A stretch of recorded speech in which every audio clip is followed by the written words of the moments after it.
Assalamualaikum warahmatullahi wabarakatuh. Perkenalkan, nama saya Faiza Muroji dengan nomor NIM 2384110065. Di sini saya akan menerangkan tentang pengertian tabligh dan kedudukan tabligh. Apa sih tabligh itu? Istilah tabligh tentunya sudah tidak asing lagi bagi sebagian besar umat Islam Indonesia, yakni merupakan kegiatan yang biasa dijalani dalam bentuk pengajian.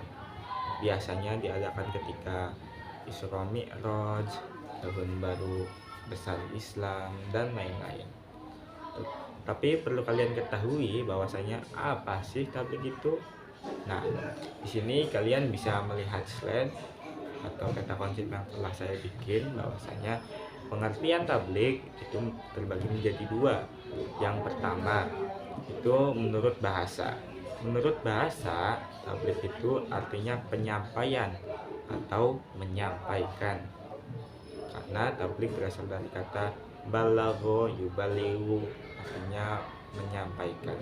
Sedangkan menurut istilah, kalian bisa lihat bahwasanya tabligh merupakan kegiatan penyampaian ajaran Allah dan Rasul kepada orang lain ataupun umat muslim. Nah, dalam perihal ini, hukum tabligh sendiri tercantum dalam Quran Surah Al-Ma'idah ayat 67, yang artinya, "Hai Rasul, sampaikanlah apa yang diturunkan kepadamu dari Tuhanmu." Nah, ayat itu menjadi landasan penting bagi kita untuk menyampaikan sesuatu yang bentuknya ajaran Tuhan atau Rasul itu kepada temannya atau umatnya dan lain-lain.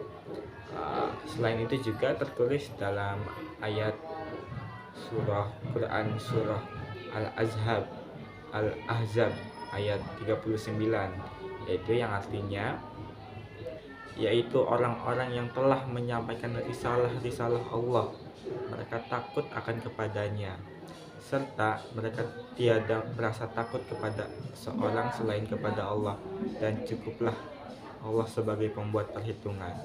Nah, dalam proses tabligh ini, seseorang penceramah atau mubaligh yang kita bisa sering sebut menyampaikan materi tentang ajaran-ajaran Islam yang tentunya berasal dari Al-Quran serta hadis yang berupa ajaran-ajaran dari Rasulullah. Awal mula munculnya tabligh itu bahwasanya kegiatan tabligh adalah merefleksikan dari apa yang telah dilakukan oleh Rasulullah serta juga para sahabat. Nah, tabligh awalnya dilakukan oleh Rasulullah itu sendiri, yang kemudian juga diikuti oleh para sahabat dalam golongan as-sabiqun al-awwalun atau pemeluk agama Islam yang pertama kali melakukannya. Jadi ketika kegiatan itu menyebarkan agama Islam, itu as-sabiqun al-awwalun lah yang pertama mendengarkan tabligh dari Rasulullah. Nah, apa sih isi pokok kegiatan tabligh? Rasulullah ngapain aja sih gitu. Nah, isi pokoknya itu berada dalam kegiatan tabligh itu sendiri. Ini berupa ceramah ataupun pidato ataupun diskusi dan lain-lain. Itu isi pokok kegiatan tabligh. Nah, sekarang itu kepada kedudukan tabligh. Setelah mengetahui pengertian tabligh, mengetahui juga sejarah tabligh, nah kita sampai pada bagian kedudukan tabligh. Nah, kedudukan tabligh di sini terbagi menjadi dua. Kalian bisa melihat peta konsepnya. Yang pertama, kedudukan tabligh sebagai bagian dari sistem dakwah, dan yang kedua itu kedudukan tabligh sebagai operasional dakwah.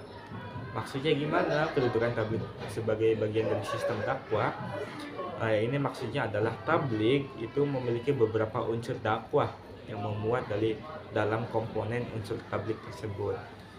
Namun ada beberapa unsur dalam dakwah yang tidak dimiliki tabligh, seperti adanya media, di mana dakwah mempunyai banyak sekali media sebagai perantara penyampaian materi, sedangkan untuk tabligh itu sendiri hanya sebatas pada media lisan ataupun tulisan saja. Itu yang dimaksud kedudukan tabligh sebagai bagian dari sistem dakwah.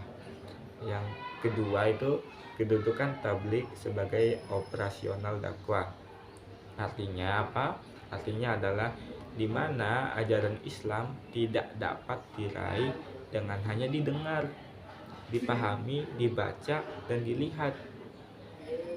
Dan ketika tidak disampaikan secara lisan maupun tulisan, dengan hal seperti itu dapat dipahami bahwa tabligh sendiri merupakan suatu media atau sistem operasional untuk menyampaikan atau menyebarkan materi tentang ajaran Islam. Mungkin sekian penjelasan dari pengertian tabligh dan kedudukan tabligh. Semoga bisa dimengerti dan bisa bermanfaat.